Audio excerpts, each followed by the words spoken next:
Muy bien, chicos, tengan todos muy buenos días. En esta oportunidad vamos a hablar sobre el trabajo. Miren, para empezar, el trabajo sabemos que es uno de los factores clásicos de la producción. Es muy esencial, sin duda, la participación del ser humano, ya que gracias al trabajo nos permite transformar, ¿no?, los recursos naturales en bienes y servicios. Y sin duda es una actividad muy antigua la que ha realizado la sociedad, ya que gracias a ella el hombre ha podido adaptarse a la naturaleza y poder realizar una infinidad de cosas. Y recordemos pues que una vez Engels nos indica pues que el trabajo justamente colectivo, racional, consciente, es el que nos separa del resto de los animales. Muy bien. Entonces a eso básicamente nos vamos a enfocar. Hay dos cosas importantes o tres, perdón, cosas importantes con respecto al trabajo que no debemos olvidarnos, sobre todo con respecto a la actualidad. Por ejemplo, uno de ellos, uno de los grandes problemas que tiene el trabajo es el desempleo, ¿no? Lamentablemente, con una población de más de 7.000 millones de habitantes, no todos pues logran ocupar un trabajo y en caso que lo logren, el trabajo que realizan no alcanza o no es suficiente para, para la calidad de vida que se espera de esa persona pueda desarrollarse, ¿no? Lamentablemente, no todos los trabajos cumplen con esa función.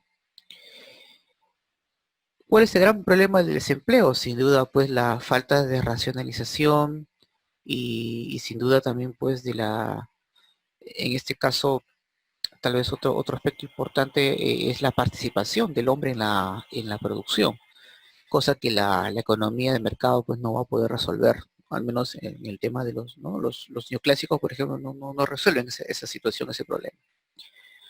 Otro aspecto importante que tenemos que tomar con respecto al trabajo, no solamente en el Perú, sino también a nivel planetario, es que la fuerza del sindicato, que es tal vez la organización que lucha a favor del trabajador, ha perdido fuerza en los últimos 30 años con la aplicación del neoliberalismo.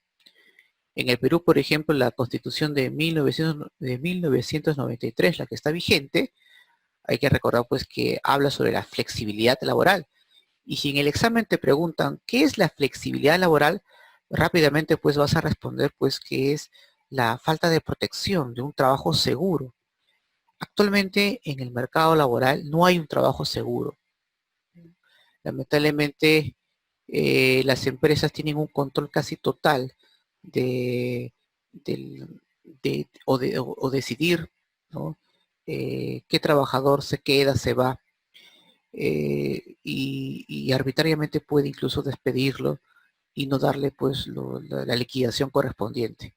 Las empresas formales por lo general lo dan, pero no es suficiente, ¿no? Existen, digamos, o había otras leyes que en la cual el trabajador podía recibir, ¿no?, mayormente una serie de, de beneficios, pero que con el tiempo han ido diluyéndose, han ido eliminándose.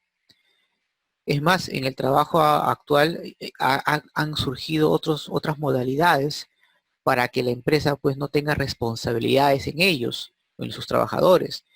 Surge pues el CAS, que es un trabajo con ciertos beneficios, pero solamente temporal. Hay un contrato de por medio donde puede haber una renovación si así el empleador lo requiere. Y también está pues lo que es los terceros, ¿no?, que ni siquiera tienen ningún tipo de beneficio y simplemente si la empresa en ese momento quiere que se vaya, simplemente lo retiran sin llegar a darles pues algún tipo de explicación ¿no?, correspondiente. Entonces, el trabajo en este caso es muy vulnerable hoy en día. Y el otro punto importante del trabajo es el futuro, ¿no? ¿Cuál es el trabajo del futuro? ¿Qué es lo que se espera más adelante? Bueno, con esto de la tecnología, eh, en la cual las máquinas cada vez han tenido un papel más protagónico en la producción, pues obviamente hoy en día se requiere un trabajo altamente calificado o especializado. los trabajos sencillos, los trabajos simples van a ir desapareciendo con el tiempo. Entonces, es ahí donde hay que tomar siempre en cuenta los trabajos que se van a dar, ¿no? En el mundo del futuro. Todo que tenga que ver pues con la inteligencia artificial, con la biología molecular, genética, la ingeniería informática y todas las cosas que están ligadas a la tecnología. De hecho, pues van a ser las carreras más pedidas, ¿no? A nivel mundial, la de mayor demanda. Entonces, eso también hay que siempre tomar en cuenta, ¿no? Van a haber en un futuro, en los próximos 70 años, nuevos tipos de trabajo, nuevas especializaciones que posiblemente hoy ya se están dando o desarrollando en algunos países, ¿no? De primer mundo. Muy bien. Eso es básicamente con respecto, en líneas generales, con respecto al trabajo que quería compartir con ustedes. Vamos entonces rápidamente hoy día a mencionar eh, cuál es la definición del trabajo, ¿no? A qué nosotros llamamos el trabajo. Muy bien. Para empezar, podemos decir pues que el trabajo es una actividad física y mental. Claro, eso es importante reconocerlo. Eh, el trabajo es una actividad física y mental en la cual pues la sociedad tiene el objetivo de generar bienes y servicios. ¿De acuerdo? Recordemos nuevamente que el trabajo es considerado uno de los tres factores clásicos de la producción y se caracteriza pues porque cumple un rol activo en el proceso económico, en el proceso productivo, ¿verdad? Además, hay que recordar pues que actúa sobre la naturaleza para poder transformarla, ¿no? ¿Y por qué el trabajo es determinante? Porque obviamente es determinante pues para el proceso productivo pues sin la actividad del hombre, sin esta acción que realiza el hombre de manera consciente sobre la naturaleza, eh, es imposible pues que la pueda transformar, ¿no? Por eso obviamente es un factor determinante, ¿no? En el proceso productivo. Y obviamente es un factor que contribuye a generar un valor agregado, ¿no? Que una vez ya en su momento expliqué en qué consiste este factor. Muy bien. ¿Cuáles son las características que tiene el trabajo? Bueno, en primer lugar se dice que el trabajo es penoso, ¿no? Ahora, muchos dirán, profesor, pero ¿por qué el trabajo resulta ser penoso si a mí me encanta trabajar, me encanta en lo que hago? Bueno, eso es excelente, sin duda, eso es lo que primero que siempre tienes que tomar en cuenta, ¿no? Realizar un trabajo que te apasione, que te guste. Pero en economía se dice que es penoso porque en realidad, a pesar que te guste el trabajo, es una actividad que requiere de ciertas responsabilidades y de ciertas actitudes que debes tomar justamente ante el trabajo. Y por ejemplo, el factor tiempo. Ese tiempo de repente tú podías dedicarle pues al momento de la diversión, del ocio, qué sé yo, pero lo dedicas al trabajo porque es una responsabilidad. Entonces, y esa responsabilidad pues implica tomar ciertas medidas para realizar o para que la actividad pues, que realices sea de lo mejor posible y a veces pues requiere de un poco de sacrificio. A veces requiere pues dejar un poco a la familia, a los amigos, qué sé yo. A eso básicamente me estoy refiriendo, ¿no? Por lo penoso que puede ser, porque tú podrías de repente utilizar ese tiempo para otra cosa, pero es necesario el trabajo porque necesitas tú una retribución económica o transformar algo que sea necesario, ¿no? Porque recuerden pues que no solamente el trabajo es la producción de bienes, sino también de la prestación de servicios, ¿no? Un profesional, por ejemplo, es una prestación, ¿no? De servicios. Entonces, a eso básicamente nos enfocamos. Es obligatorio porque en un mundo de alta competitividad y si uno quiere generar ingresos, necesita obviamente trabajar, ¿de acuerdo? Puede ser un trabajo calificado, un trabajo sencillo, un trabajo mental, físico o ambas, pero que en el mundo laboral, en un mercado como hoy día tenemos, sobre todo con la tecnología que ha ido desarrollándose cada vez más, pues ahora pues el trabajador tiene que tener un esfuerzo mayor para poder competir. Miren, hace unos 70 años atrás, uno podía ser un trabajador en una fábrica, incluso con un certificado de estudios de primaria. Hoy día ni siquiera alcanza el tema de certificado de acabar la secundaria. Por lo menos te pide pues algún tipo de carrera, o en todo caso, bueno, ya, eh, tu certificado de estudios, ya, secundaria, pero viene un chico que de repente ha tenido estudios en un instituto, o estado, o tiene de repente un certificado de haber ingresado a la universidad, tenlo por seguro que lo primero que van a contactar es a este individuo, ¿no? Entonces, ahí, hoy en día se ha vuelto más complicado el tema de tener un trabajo, porque hay mucha oferta. Hay gente que incluso por un monto menor puede acepta un trabajo, entonces al empresario le conviene, ¿no? Pagarle a una persona que de repente quiere cobrar 800 a otra que quiere ganar 1000, 1200, 1500. Otra característica importante del trabajo es la responsabilidad, ¿no? Que ya había comentado también hace poco. Eso es lo que tenemos que hacer, ¿no? Ser muy responsables en nuestro trabajo. No solamente ser eficientes, sino eficaces en lo que hagamos. Y eso, aunque no lo crean, también genera un valor agregado mismo, ¿no?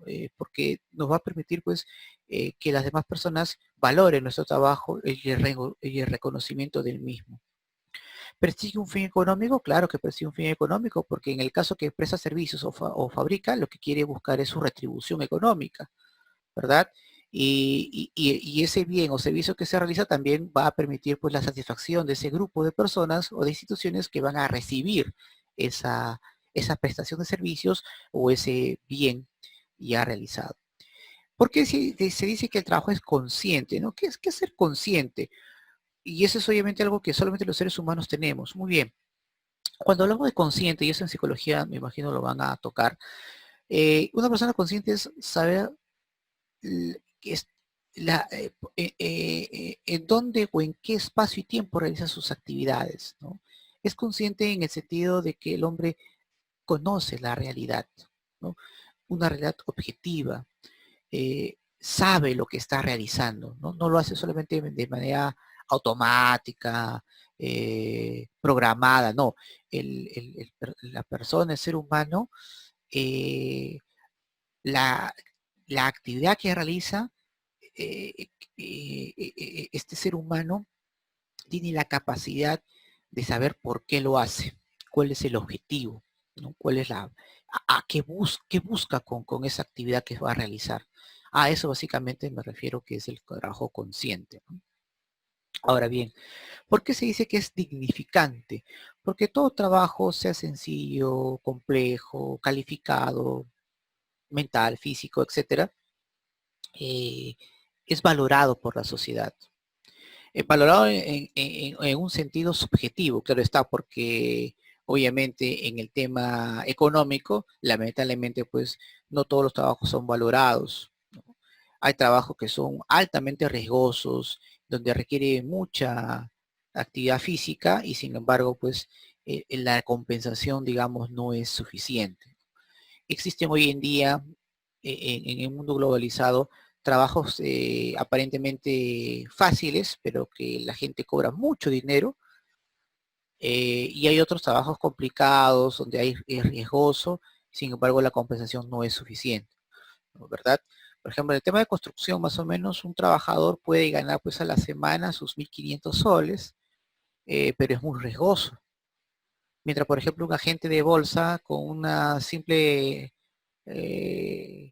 cambio en su teclado desde su casa puede generar pues miles y miles de dólares, por ejemplo, ¿no?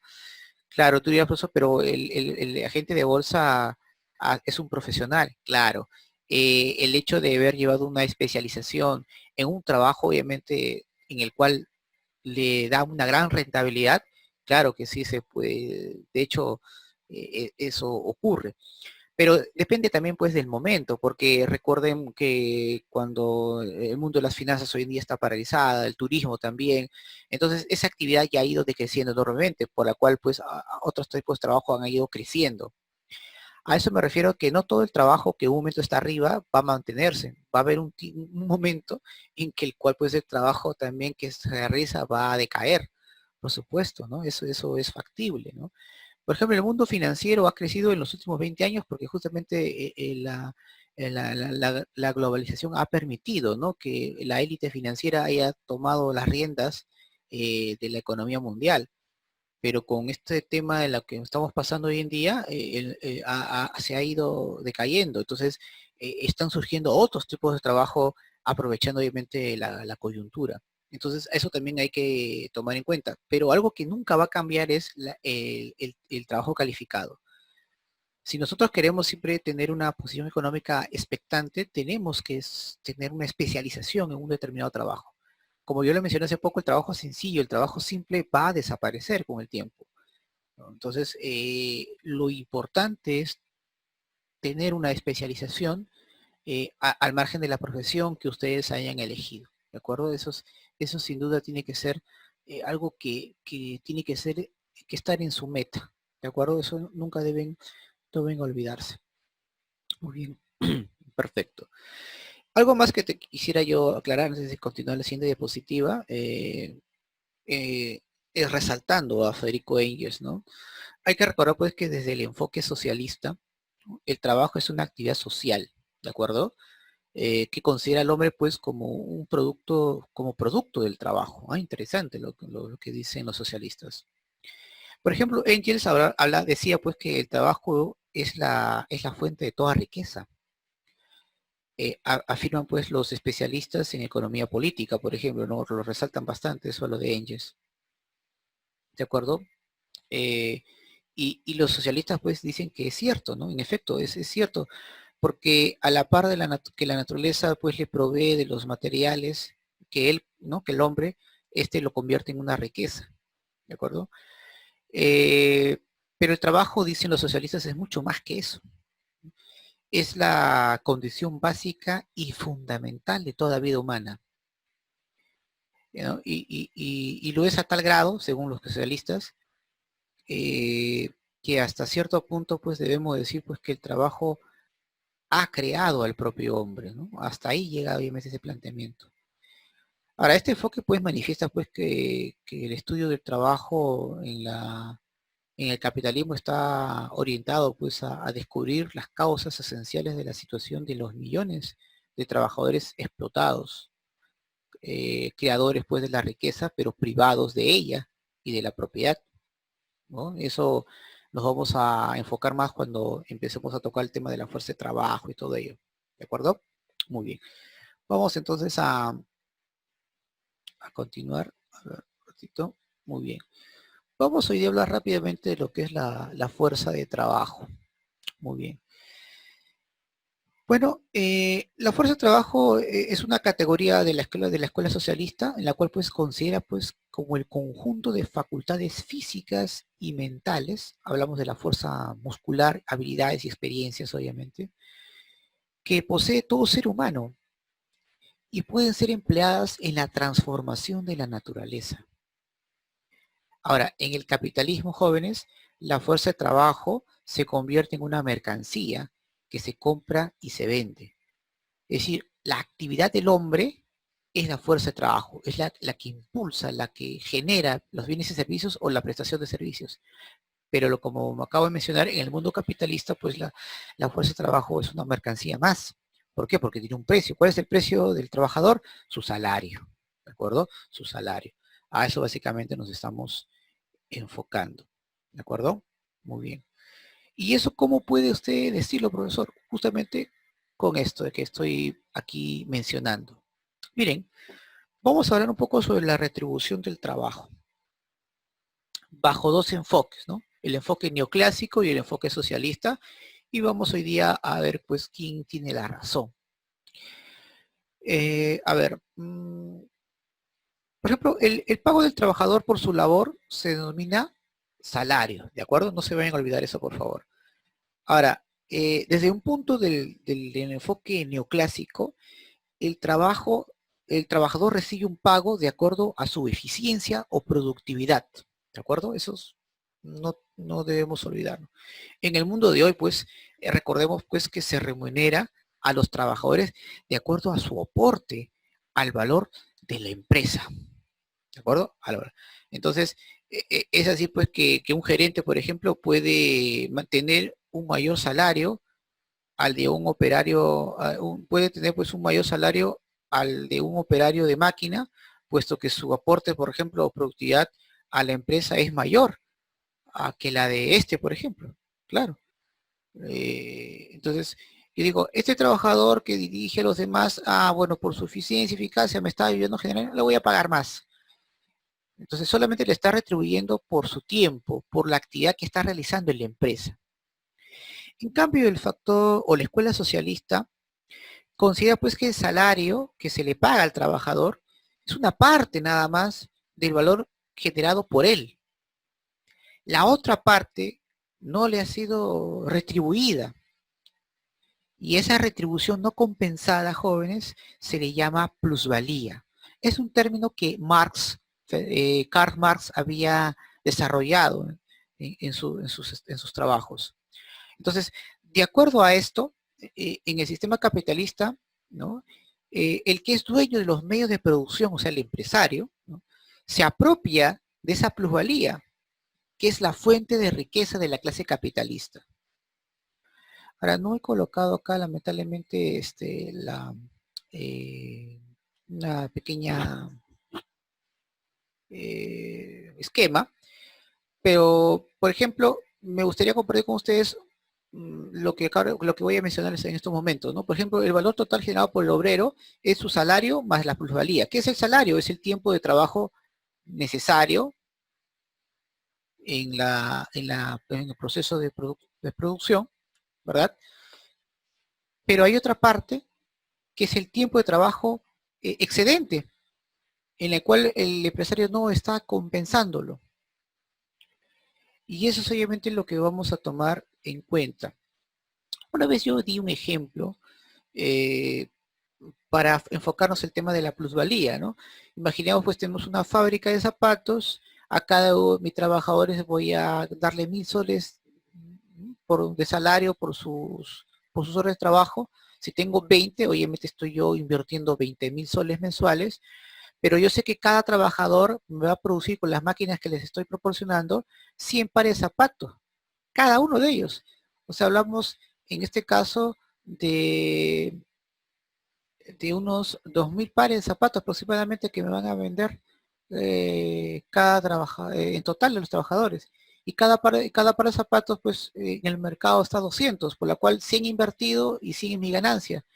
Entonces hablamos de 100.000 soles de ganancia mensual, de las cuales esos 100.000 soles es líquido, porque los otros 100.000 que he generado es para pagar pues las materias primas, para pagar las maquinarias y el sueldo de mis trabajadores, que solamente es 20.000 soles nada más. ¿Cuánto se está llevando totalmente? Más de 100.000 soles mensuales líquido. Entonces, los trabajadores han ayudado al empresario a conseguir esos 100.000 soles, pero el empresario no comparte esa riqueza con el trabajador, se lo apropia, generando obviamente una enorme riqueza. Y eso Marx lo había visto porque él siempre se preguntaba cuál era el origen de la riqueza del capitalista. ¿Será pues el hecho de ser dueño de esos medios de producción? ¿Será el hecho de tener más fábricas? No, era porque se apropiaba de la fuerza de trabajo de la persona y no compartía ese excedente, ¿no? Con él, y eso es lo que lo llevó a tener mucho más riqueza. Porque miren, el empresario no se hace rico por tener las máquinas o por tener fábricas, porque si el hombre o el trabajador no las realiza, esas máquinas simplemente no le generan nada, ningún valor al empresario. Por eso se dice pues que de todos, el que más valor le produce es la fuerza de trabajo del trabajador. O sea, el empresario no le beneficia la maquinaria, los bienes, ¿no? Lo que le beneficia enormemente, lo que lo hace ganar es la fuerza de trabajo. El mejor valor para el empresario es la fuerza de trabajo de su empleado, ¿de acuerdo? Del ser humano. Eso es ese tema importante tomar en cuenta. Ahora, el salario, pues, como mencioné, es la remuneración, pues, al factor trabajo. Esos no deben olvidarse, ¿no? Sin embargo, jóvenes, no siempre ha existido el salario, ¿no? Eso también hay que tomar en cuenta, ¿no? Aunque el trabajo pues existe desde que el hombre pues aparece sobre, ¿no? Hace más de 200.000 años, ¿no? Eh, el salario pues es una categoría histórica porque se da en el tema, en el campo del capitalismo, ¿de acuerdo? Con el capitalismo recién empezamos a hablar del tema del salario, ¿de acuerdo?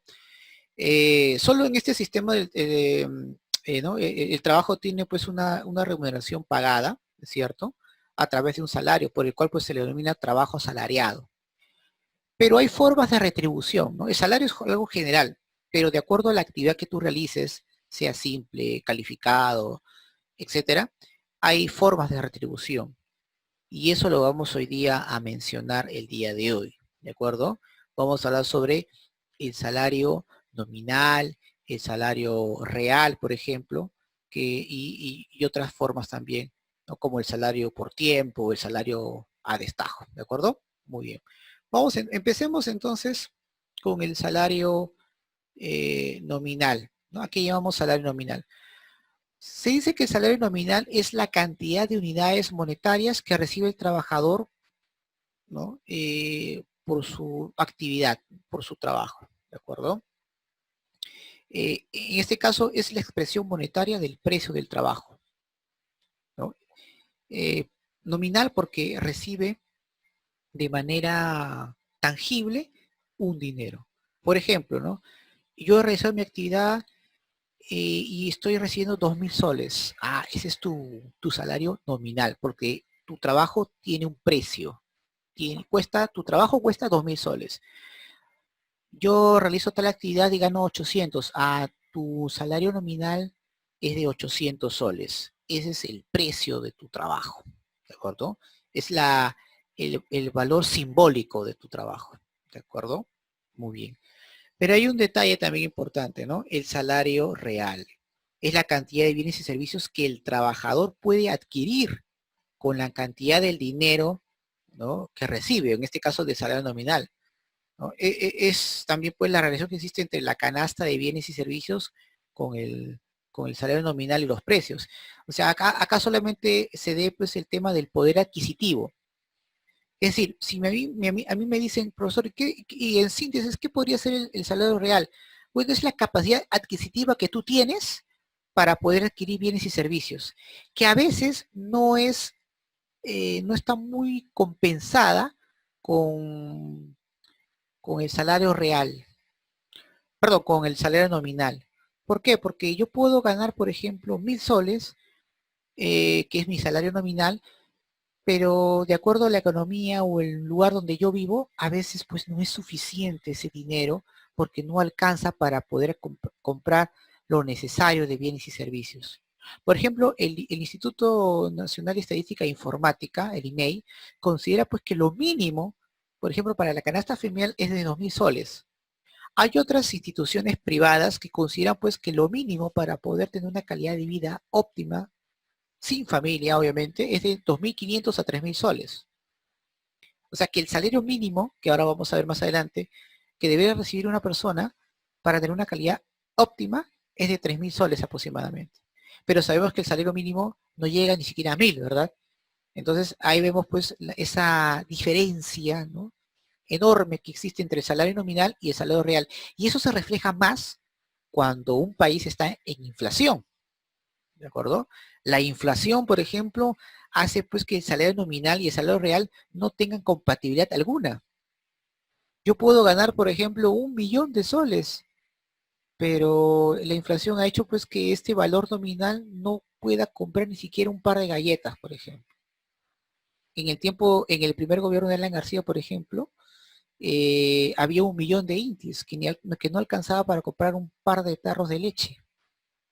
¿De verdad? Entonces, imagínense pues esa hiperinflación que se había dado en los años 80, ¿no? A finales de los años 80. Entonces, eso también es importante, ¿no? Tomar en cuenta pues el salario real, ¿no? Es la cantidad de bienes y servicios que el trabajador puede adquirir, ¿de acuerdo? Es el poder adquisitivo, ¿no? En la vida real, ¿sí? Muy bien. ¿Qué es el salario por tiempo? Muy bien. El salario por tiempo es la retribución asignada al trabajador, ¿de acuerdo? Según el intervalo de tiempo que labore, que trabaje en la empresa, ¿no? Este salario, pues, que no resulta conveniente para los empleadores, ¿no? En realidad, pues, este trabajo no resulta atractivo pagar a los empleadores porque mm, si la lógica se da, mientras más trabaje, más gano, ¿no? Y a veces el empleador, pues, a veces ni siquiera quiere ese tipo de, no te paga por el tiempo, ¿no? Muy pocos se atreven a pagar por tiempo, salvo determinados tipos de rubros, ¿no? Claro que sí, ¿no? A eso sí se puede dar. Eh, ¿Qué es lo que más le conviene más bien al empleador? Pagarle a la persona por destajo. Y ahí justamente voy a mencionar, ¿no? ¿Qué es el salario por destajo o a destajo? Bueno, se le atribuye al trabajador de acuerdo a las unidades producidas. Ah, ahí está el detalle. Si la productividad del trabajador, que ya habíamos hablado que era productividad, ¿se acuerdan en su productividad? Es mayor, ¿no? Mayor será el monto de salario que pueda obtener. Si considera pues el salario más explotador que existe, ¿no? El salario a destajo. Y esto se ve bastante en las empresas, en las fábricas. Muchos jóvenes ilusionados cuando salen de los colegios empiezan a trabajar pues en distintos tipos de estas fábricas o empresas. Y en realidad pues los empleadores te pagan a destajo. Y tu contrato solamente es de 6 meses, no llega a un año, porque según la normatividad, cuando uno esté más de un año en una empresa, pues debe recibir ciertos beneficios. Entonces, ¿qué hacen estos empleadores para no pagar estos beneficios? Los rotan. Cada 6 meses, cada 7 meses, por ejemplo, renuevan contrato para que no lleguen al año, ¿verdad? Y como son jóvenes y ganan su dinero lo poco, bueno, entonces, y están con toda la energía, entonces los empleadores pues aprovechan esa juventud, aprovechan ese entusiasmo para poder obviamente explotarlos, ¿no? Y eso es la realidad, ¿no? Muchos jóvenes, por ejemplo, en las fábricas textiles, en los call centers y otros, trabajan así, ¿no? Obviamente por destajo en realidad, ¿no? De acuerdo a la productividad, ¿no? De acuerdo a las unidades que ha producido. De acuerdo a ello, te voy a pagar. Y al empleador le conviene porque si mi grupo de empleados me hacen ganar 100.000 soles mensuales y luego me hacen ganar 200.000, claro que les voy a dar un aumento, pero no le voy a dar un aumento pues de los 200.000, no le voy a repartir esa riqueza, le voy a aumentar pues de su fuerza de trabajo, que si yo le pagaba 1.000, ahora le voy a pagar 2.000, igual pues sigo ganando mucho más. Entonces a eso obviamente me estoy refiriendo cuando que beneficia normalmente al empleador cuando se le paga pues a la persona por destajo, ¿no? Por unidades producidas, que de hecho obviamente le genera pues una cantidad inmensa, ¿de acuerdo? Muy bien. Veamos ahora algo que a veces existe cierta confusión, ¿no? Piensan que el salario mínimo vital es lo mismo que el salario mínimo legal y no, vamos a ver un poco la diferencia. A ver, eh, el salario mínimo vital, jóvenes, señala el ingreso mínimo que debe percibir un trabajador en un determinado periodo para cubrir sus necesidades básicas o vitales, ¿ya? Ahora, aquí lo establece, acá en el Perú lo establece pues el Instituto Nacional de Estadística e Informática, ¿no? El INEI, ¿de acuerdo? El INEI. Para el INEI es 2.500, pero para otras instituciones, como la Organización Mundial del Trabajo, por ejemplo, no, debería ser 3.000. Ahora la pregunta es, en el Perú pues sabemos que mucha gente ni siquiera gana esa cantidad. Y a veces muchos se preguntan, ¿qué cosa hace para sobrevivir? Porque hay gente que gana incluso hasta 200 soles, 300 soles, ¿no? Entonces, es increíble, ¿no? Es increíble obviamente cómo hay gente que pueda sobrevivir con ese monto. Ahora bien, en cambio, el salario mínimo legal es lo que establece el gobierno, que dice, no, las personas pueden sobrevivir fácilmente con este monto, ¿no? Entonces, el salario mínimo legal es establecido por el gobierno, supuestamente, ¿no? Para proteger al trabajador, ¿no? Es lo mínimo, ¿no? que el empleador debe pagar a sus trabajadores a cambio de una jornada ordinaria de trabajo, ¿no? Que ahora pues es de 950 soles, ¿no? La última que se ha estipulado, ¿no? y a pesar de que quieren aumentar un poco el salario mínimo legal, entonces el gobierno ha dicho que no, supuestamente para no ahuyentar pues a los microempresarios que recién están empezando, en fin, ¿no? Ahora pues con el tema este de la pandemia, recuerdo que muchos trabajadores han sido suspendidos, ¿no? ¿No? La famosa suspensión perfecta, en el cual lamentablemente pues muchos trabajadores han tenido que aceptar, porque ¿qué es la suspensión perfecta? ¿Sabes qué? No vas a trabajar por un momento, pero cuando esto se reactive te vamos a volver a llamar. Entonces mucha gente con la esperanza pues de que lo llamen, porque sabe que es la empresa que es la única que lo va a convocar, acepta, ¿no? Y no trabaja. Pero hay otros peores, hay otros que igual van a laborar con la esperanza de que cuando se reactive la economía les paguen después, ¿no? Entonces hay mucha gente que ha hecho eso todavía. Hay otro que sin duda pues no ha querido hacer eso, en fin. Pero miren, eso es lo que establece el gobierno, ¿no? Y lamentablemente pues sabemos que eso no es suficiente. Y como yo mencioné, hay personas que incluso ganan mucho menos, jóvenes, ¿no? Mucho menos que el sueldo mínimo legal, ¿de acuerdo? Entonces, ese es hay que tomar siempre en cuenta y no eh, confundirnos con estos términos que, que es importante tomar en cuenta. Vamos a ver ahora rápidamente los tipos de trabajo, ¿de acuerdo? O sea, ¿cuál es la remuneración? ¿Cuál es la compensación? De acuerdo, obviamente, al tipo de trabajo que se realice, ¿sí? Muy bien. Vamos a ver acá. Muy bien, rápidamente entonces. Por ejemplo, el obrero recibe un jornal, ¿no? Un jornal es, por lo general es diario, ¿no? Diario más o menos debe estar dependiendo de su capacidad, por ejemplo, si es un ayudante, puede ganar 80 soles diarios, si es un maestro de obra, puede ganar pues 120, pero por lo general pues un trabajador en construcción civil, por ejemplo, debe ganar pues dentro de 1000 soles, 1500 semanal, ¿no? Aproximadamente. Muy bien. Por si acaso, chicos, si es que se corta la transmisión, regresan a la misma sala, por favor, ¿ya? Muy bien. Eh, a esto, el obrero también, hablamos pues también de las fábricas, por ejemplo, ¿no? Que supuestamente realizan, aunque recuerden que ellos reciben su jornal por destajo, ¿no? Mayormente, ¿no? Por producción. El empleado, es decir, el trabajador dependiente que trabaja para una empresa, se le llama sueldo, ¿de acuerdo? Sueldo. El trabajador independiente que realiza... Muy bien, continuamos. Repito, ¿no? El trabajador independiente recibe honorarios, que es obviamente por sus prestaciones de servicios, ¿no? Un conferencista, un abogado, una persona que obviamente trabaja para uno mismo, ¿de acuerdo? Recibe honorarios. Los funcionarios públicos, como el presidente, los congresistas, reciben emolumentos, ¿no? Ese es el término, ¿no? No recibe un jornal, un sueldo, recibe emolumentos. Sobre todo porque obviamente su trabajo que ellos realizan no es muy común como los otros trabajos, o sea, no es que tengan un horario como nosotros tenemos de repente, ¿no? De 8 a 1 o de 3 a 7, o por su productividad, ¿no? Porque si se pagase por productividad, los congresistas no ganarían nada, porque no han hecho ni un aporte importante, ¿no? Muy poco se conocen las leyes que han realizado, y si lo hacen solamente son unos cuantos. Por ejemplo, los regidores, ellos, por ejemplo, y algunos consejeros regionales, ellos ganan dietas. Y esa dieta, por lo general, pues, es cada vez que se reúnen en consenso. Ahora, por lo general, los regidores o los consejeros municipales se reúnen, digamos, una o dos veces al mes y ganan su dieta.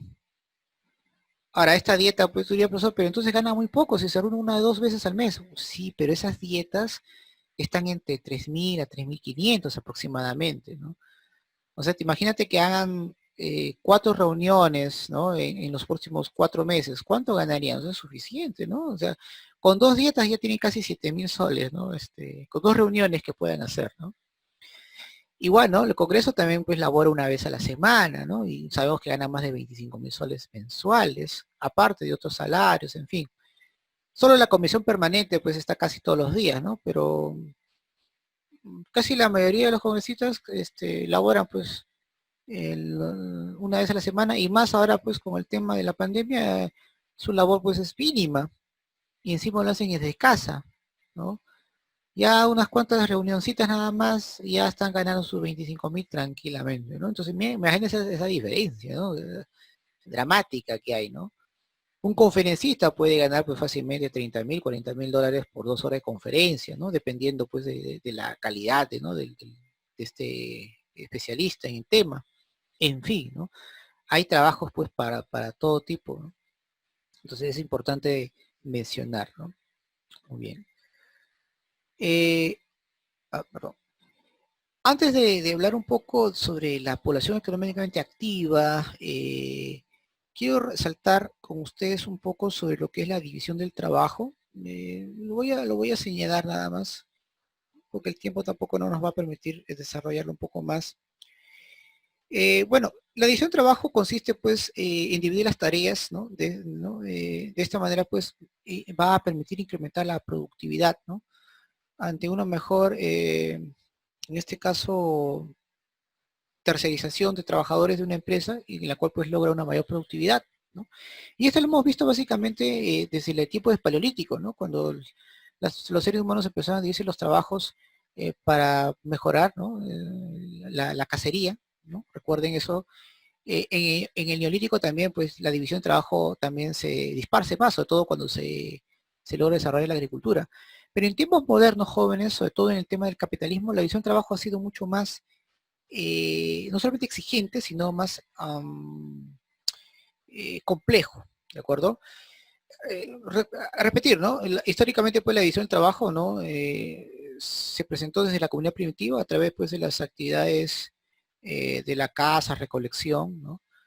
Eh, y luego, pues, en el Neolítico se dedicó, pues, otros a la agricultura, al comercio, la artesanía, a la metalurgia.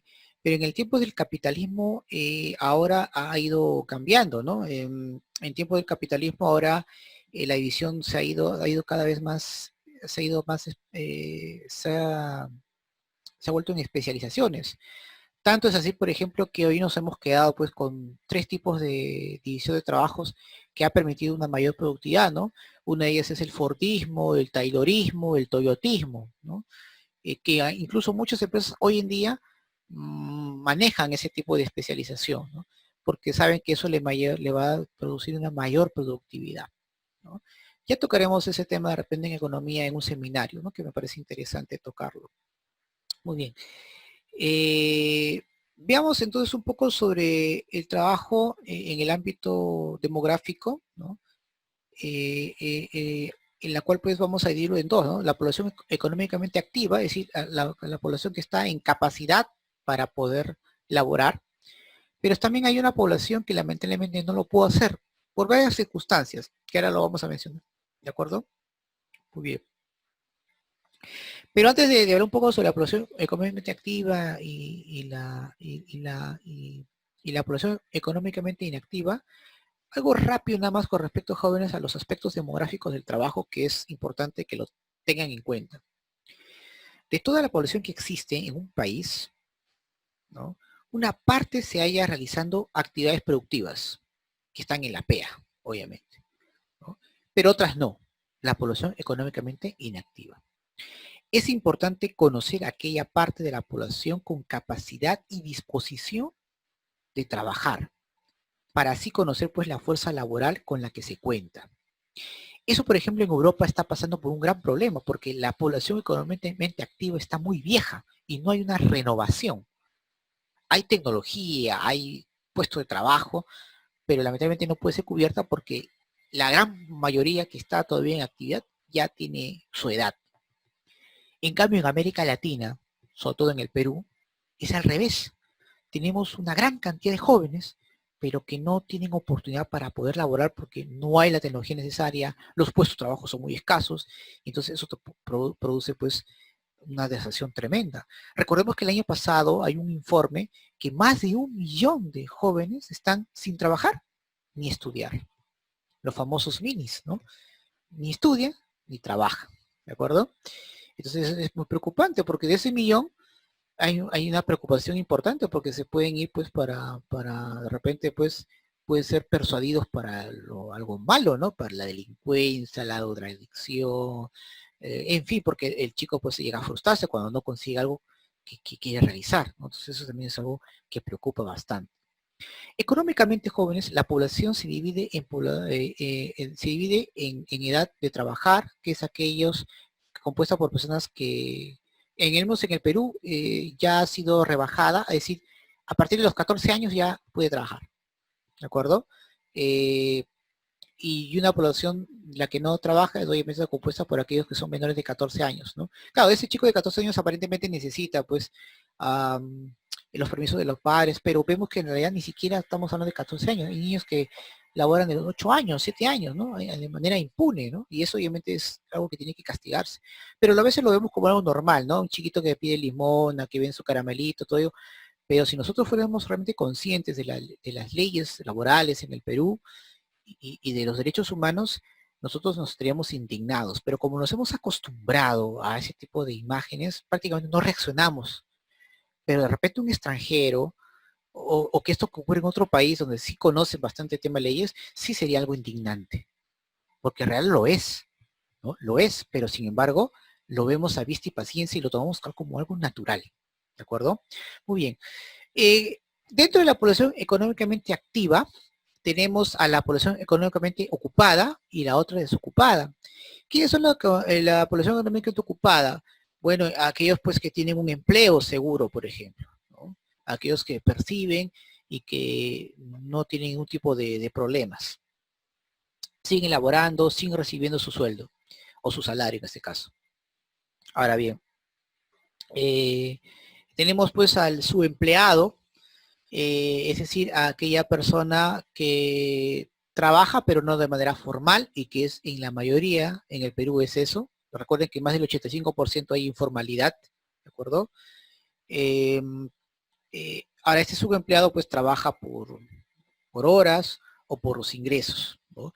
Y esto lo vemos bastante, ¿no? Cuando se terminó la cuarentena, incluso mucho antes la gente ya empezó a trabajar pero de manera informal, ¿no? Haciendo pues que el contagio sea mucho mayor porque obviamente las personas necesitaban trabajar porque vivían obviamente de los ingresos que tenían a diario, ¿no? Del ingreso diario que tenían. La pega desocupada es aquella población pues desempleada, ¿no? Ya sea porque aspira a tener un empleo o aquella persona que ya cesó, ¿no? Aquella persona que ya ha sido despedida, ha terminado su labor, qué sé yo, ¿no? Pero en ambos casos están en busca de un nuevo trabajo. Ahora, una pregunta, en la Villarreal hace buen tiempo dijeron, en el Perú, ¿cuál es la mayor población que existe? ¿Los empleados, los subempleados o los desempleados? Y la respuesta era los subempleados, ¿no? Los ambulantes, ¿no?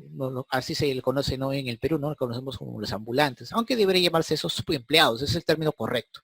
Aquellas personas pues que trabajan por sí solas, para uno mismo, ¿no? De manera informal, ¿no? De subsistencia, ¿no? A eso básicamente se refiere. Y por otro lado tenemos a la población económicamente inactiva. ¿Quiénes son las personas que no pueden obviamente trabajar por diversos factores? Primero, aquellos que trabajan en el hogar. Eh, Hay una ley que parece que todavía no está concreta o finiquitada porque había mencionado pues que por ejemplo la ama de casa, por ejemplo, la madre, es un trabajo que debería ser compensada, ¿no? Incluso se le ha puesto un monto también mínimo, ¿no? Pero hoy en la práctica eso jamás se va a dar. Pero mayormente los que trabajan en el hogar pues no participan en la economía. Los estudiantes también, ¿no? Porque se dedican netamente pues a los estudios, pero obviamente hay estudiantes que trabajan, entonces el estudiante pasa a la población económicamente activa, pero aquellos que solamente estudian son parte de la PIA, ¿no? De la población económicamente inactiva, ¿no? De la PEI. Los jubilados también, pues, ¿no? Son parte también de la población económicamente inactiva. O aquellos que sufren incapacidad mental o física. Ojo, hablamos de incapacidad, no de discapacidad, porque hay personas que tienen discapacidades y trabajan, entonces son parte de la PEA. ¿De acuerdo? Ahora, ¿qué grupos son obviamente? Los inactivos que con deseos de trabajar, y hay los inactivos pues sin deseos de trabajar, porque hay gente que quiere solamente dedicarse al estudio, al ocio, qué sé yo, ¿no? Entonces es importante diferenciar quiénes son aquella población económicamente activa y qué es una población económicamente inactiva. ¿De acuerdo? Muy bien. Bien chicos, hasta aquí el tema de lo que es el trabajo. ¿Ya? Entonces un ratito. A ver.